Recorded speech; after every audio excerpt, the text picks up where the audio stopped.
Hello! Hi friends. Welcome to black spots. Friends ఈ సంవత్సరం T20 world cup అయితే జరగబోతుందనమాట జూన్‌లో. వెస్టిండీస్ అండ్ అలానే యూఎస్‌లో ఈ టోర్నమెంట్ అయితే జరగబోతుంది. సో, దీనికి సంబంధించినటువంటి టీమిండియా ప్లేయింగ్ 11 గురించి మాట్లాడుకున్నట్లయితే గనక కొన్ని ప్లేసెస్ అయితే ఇప్పటివరకు కూడా అయితే కవర్ అయితే కాలేదు. సో, ఆ ప్లేసెస్ ఏంటని చూసుకున్నట్లయితే గనక ఫస్ట్ ఓపెనింగ్‌లో చూసుకున్నట్లయితే గనక ఎస్ఎస్‌వి జైస్వాల్ అండ్ అలానే రోహిత్ శర్మ అయితే ఓపెనింగ్ చేయబోతున్నారు. రోహిత్ శర్మ ఓపెనర్‌గా అయితే ఎలానో ఉంటాడు. ఇంకా ఎస్ఎస్‌వి జైస్వాల్ గురించి మాట్లాడుకున్నట్లయితే గనక ఇతని ప్లేస్ కూడా అయితే మాక్సిమం అయితే కన్ఫర్మ్ అయిపోయిందనమాట. ఎందుకని చూసుకున్నట్లయితే గనక ఇతనికి ఇప్పటివరకు వచ్చినటువంటి ఛాన్సెస్ అయితే టీ20లో మంచిగా అయితే ఉపయోగించుకున్నాడు.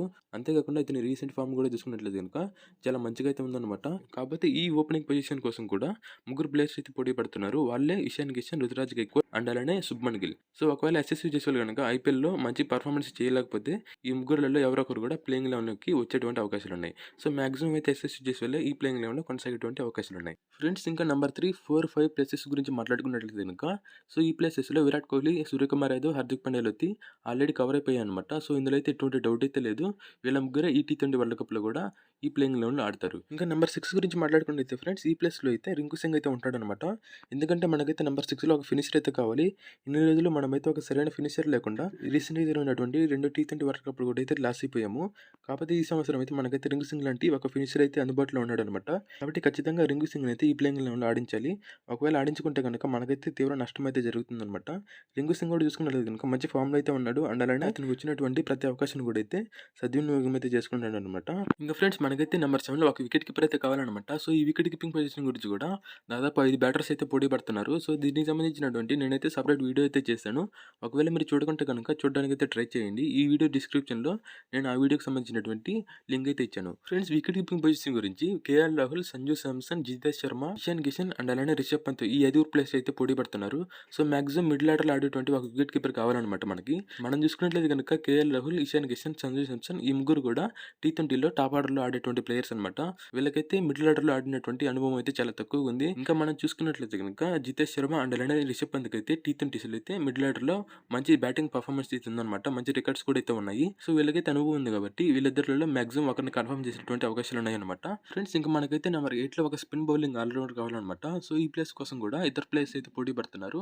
వాళ్ళే రవీంద్ర జడేజా అండ్ అలానే అక్షర్ పటేల్. సో వీళ్ళిద్దరిలో ఎవరు బెస్ట్ అని చూసుకున్నట్లయితే గనుక రవీంద్ర జడేజా కంటే అక్షర్ పటేల్‌కి అయితే టీ20స్‌లో మంచి రికార్డ్స్ అయితే ఉన్నాయన్నమాట. సో అది బ్యాటింగ్ అవ్వచ్చు, బౌలింగ్ అవ్వచ్చు. కాబట్టి అక్షర్ పటేల్ అయితే ఈ పొజిషన్‌లో మంచిగా ఆడేటువంటి అవకాశాలు ఉన్నాయన్నమాట. ఇద్దరు కూడా అయితే లెఫ్ట్ హ్యాండర్ బ్యాటర్స్ అండ్ అలానే left hand of spin bowlers అనమాట. కాబట్టి వీళ్ళిద్దరిలో అంత పెద్ద డిఫరెన్స్ అయితే ఏమీ ఉండదు. ఒకవేళ ఐపీఎల్‌లో గనుక ఎవరైతే మంచిగా పర్ఫార్మ్ చేస్తే వాళ్ళు ఈ ప్లేస్‌లో ఆడేటువంటి అవకాశాలు ఉన్నాయి. ఫ్రెండ్స్ ఇంకా నెంబర్ 9లో చూసుకున్నట్లయితే గనుక మనకైతే ఒక స్పిన్నర్ అయితే కావాలన్నమాట. ఈ ప్లేస్‌లో కూడా ఇద్దరు ప్లేయర్స్ అయితే పోటీ పడుతున్నారు.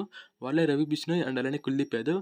వీళ్ళిద్దరిలో ఎవరు బెస్ట్ అని చూసుకున్నట్లయితే గనుక నాకైతే రవి బిష్ణోయ్ అయితే బెస్ట్ అని అయితే అనిపిస్తుంది. ఎందుకంటే గనుక ఇతనికి అయితే కుల్దీప్ యాదవ్‌తో పోల్చుకుంటే వికెట్ టేకింగ్ అబిలిటీ ఉంది. అండ్ అలానే మంచి యావరేజ్ కూడా ఉందన్నమాట కుల్దీప్ యాదవ్‌తో పోల్చుకుంటే. అండ్ అలానే రవి బిష్ణోయ్ రీసెంట్‌గా చూసుకున్నట్లయితే గనుక టీ20 బౌలింగ్ ర్యాంకింగ్స్‌లో నెంబర్ 1 ప్లేస్‌కి కూడా అయితే రీచ్ అయ్యాడు. సో మాక్సిమం రవి బిష్ణోయ్ అయితే ఈ ప్లేస్‌లో అయితే ఫిక్స్ అయ్యేటువంటి అవకాశాలు ఉన్నాయి. ఫ్రెండ్స్ ఇంకా నెంబర్ 10లో చూసుకున్నట్లయితే గనుక బుమ్రా అయితే మాక్సిమం అయితే ఉంటాడు.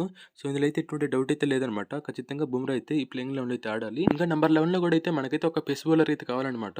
సో ఈ పొజిషన్ గురించి కూడా చాలా మంది ప్లేయర్స్ అయితే పోటీ అయితే పడుతున్నారు. హర్షదీప్ సింగ్, మహమ్మద్ సిమి, మహమ్మద్ సిరాజ్ అండ్ అలానే ఆవేష్ ఖాన్. సో ఇటువంటి ప్లేయర్స్ అయితే పోటీ అయితే పడుతున్నారనమాట.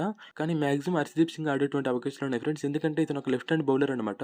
అదే కాకుండా బాల్ని కూడా స్వింగ్ చేయగలడు కాబట్టి మాక్సిమం సెలెక్టర్స్ అయితే హర్షదీప్ సింగ్ కోసం అయితే వెళ్ళేటువంటి అవకాశాలు ఉన్నాయి. సో ఫ్రెండ్స్ ఇదే అనమాట ఇవాల్టి వీడియో. మీకు నచ్చితే కనుక ఈ వీడియోకి అయితే ఒక లైక్ చేయండి. అండ్ అలానే మన ఛానల్ని కూడా సబ్స్క్రైబ్ అయితే చేసుకోండి.